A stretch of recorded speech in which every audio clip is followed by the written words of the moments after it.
JCO core measures for our perioperative services line. We are still running into some trouble.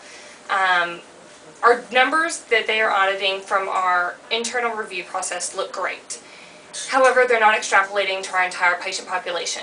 Just because they are not a SCIP patient does not mean that what SCIP is asking is that our best practice doesn't apply to them. We need to take these SCIP measures and just use them for everyone as applicable. Just because they're not auditing everyone doesn't mean we shouldn't maintain that high level of care for everyone. So that was my primary concern. Why do we have to skip and hop and do all these other acronyms that are being presented to us? Because Dr. Katz said so, but then most importantly because it is best practice. There's been a variety of organizations that have all gotten together to talk about reducing surgical complications. That's reducing our morbidity and our mortality throughout our hospital system. This data is shown to the public. You can get on hospitalcompare.gov, which is a website run by the CMS that has all of our quality data and is starting to have service data as well. And you can compare hospitals. Any hospital that receives CMS funding is going to be on their website where you can compare their quality and service. So this is an issue for reimbursement, for public satisfaction, and to keep our hospital up and running so that we may keep our jobs. Who put it together? Who's telling us what to do? These are the people who got together and made these core measure guidelines. You know, the surgeons, who's choosing which antibiotics are best for which surgery? Well, they're American College of Surgeons that they all are dues-paying members to, subscribe to, and respect, is who's making those calls. Hospital of Anesthesiology, AORN, these big names down here, the CDC, the VA, all of these people who have wonderful experts, much larger budgets than we do at our own facility, are able to get together, review the literature, and choose what is best, and try to make as broad of guidelines as they can, while still providing specific direction for those hospitals that don't have the resources that maybe our large academic center does, and they know exactly what is current, exactly what is best practice by following these SCIP core measures. Who is a SCIP or a HOP patient? I almost don't want to tell you this because we want to apply this to everyone, but it is patients who are 18 years of older who are not in clinical trials, so not our TOGAs, not our pediatrics.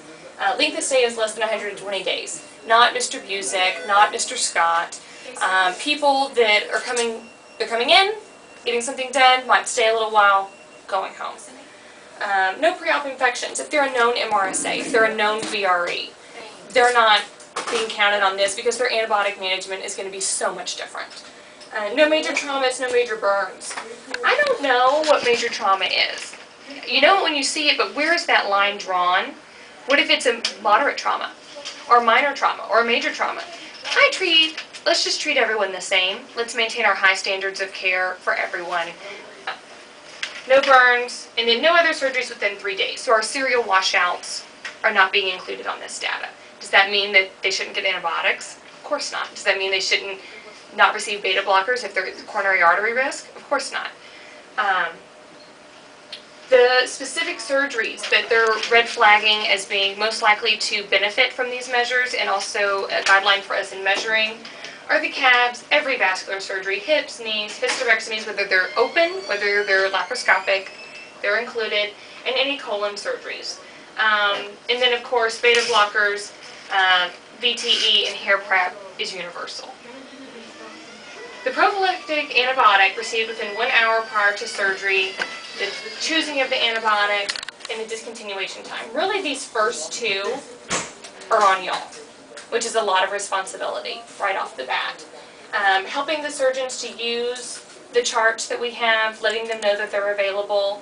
If you see one that you think may be off, maybe just bringing it to their attention, clarifying that that is what they wanted and that they have a rationale, because it will need to be documented within the medical record why they varied from the guideline. And then having the antibiotics ready. I think that that really reduces anesthesia's way out. You have that antibiotic ready, it's there, needs to be hung. They can scroll it open when they roll in the room, on the way over. They have a lot of options, and I think that you're preparing that antibiotic really helps a lot. These other things are going to be on them and not so much your department. Post-operative glucose, letting patients know that we will be checking that even though they're not a diabetic. Appropriate hair removal, they're doing in the OR. And then post-operative normothermia, we're trying to warm them up. I know a lot of times you see patients in the morning, that's one of their goals. I get really cold and nausea and vomiting. Sometimes those are their fears for the day. So you can let them know that, we have a hospital, I have a nationwide initiative to really help warm patients up after surgery. We'll be implementing warming blankets and other measures to really help keep you comfortable once you're waking up.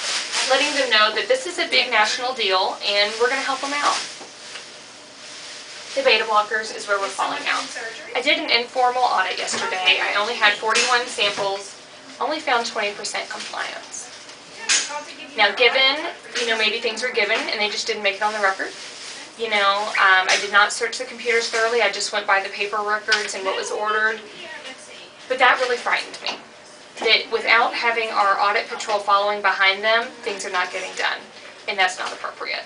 So really having that home record. If that patient takes beta blocker at home, they took it the day of surgery, we're good. If they took it the night before and their surgery is still within 24 hours of when they took it last night, we're good. They still get that reduced risk of having a cardiovascular event while under anesthesia in an immediate postoperative period. So really, are you on an antibiotic? Are you on a beta blocker? Are you on anything that ends in OLOL? Do you have a list of your drugs? That is really going to be a major red flag for us to follow. Doctors sometimes, for the in-house, I know they're just looking at their print-off for their hospital meds. They're not looking at their home med list. We're going to be changing that. We might be giving a home med list on the computer. We are really going to push them to look at that home med list, which starts here. So please keep up the great work on the home med list, and I don't know if we need to asterisk or just really keep passing the word along in our handoff reports. This patient is a beta blocker patient. You know what would be nice? Just No. if they had a sticker, like you have a fall precaution sticker. If it's really that important, then maybe just have a sticker that says beta blocker. Yeah. And put it on their chart. We did. So how do you feel about that being more work for you though, being responsible for identifying that and putting a sticker in place? I don't think that's going to be much more work. It's just to have a sticker that says beta blocker and right there on the front of the chart, And there you go. And just like our blocks, we have the block stickers. So just as long as when that chart's done and that patient's done, they pull the sticker off. Right. But I mean, Yes, I'm sorry. I think that would be, and also. They had us at first saying, when they first came out with this, make sure you write a little sticky note and stick it on top of anesthesia's record that says beta blocker. And I felt like, well, I know, but that's just one more thing. Just like making sure is the dose appropriate on the drugs for the antibiotics. It's like, how far can we go besides holding the surgeon's hands to say, we need to change this 1 from a 2 gram. And it's like, anesthesia should be looking at our records because we do fill out the sheet. And the sticker thing, I have no problem with because it's just a quick boom, pop it on the top of the chart. And the verbal communication and remediation in the learning does take time, but if we can continue to do it, I do think it's a worthwhile effort. I know that it becomes frustrating with our turnover of residents, that you finally get your one group down, the month changes, and you've got a whole new crew to re-educate on our policies, protocols, and how we do things, and that we hold each other accountable for best practice. I think that that's something that doesn't exist everywhere, where nursing assists with the physicians in making sure that we hold up all of our orders to the appropriate standards and making sure that that follows through. So, now, do we give, I don't know, I'm new to day surgery, do we give orientation to new residents here? No. not here. They do a brief tour, but as far as a formal orientation to the way that you do things, that's going to come from you on a daily basis. Okay. As frustrating as that is, that's the fact, just to be frank. What else do we know? We know about VTE. Y'all are starting that here. It's been extremely successful. And then for them continuing it, starting it preoperatively or postoperatively. Obviously, preoperatively, we have a better chance that it'll just continue all the way through. And scores have been 100% consistently, and that's amazing. And if you ever have any trouble with supply issues, say you're running low on TED hose, whatever it is, let's always stay on top of that. That would be a horrible reason for us to put a patient at risk of embolism because we ran out and we hadn't kept up with our ordering of stock. So that we just always want to keep that in our minds. On their record, we're going to be looking at these times. We're looking here for their meds. encouraging documentation in their verbal area, totally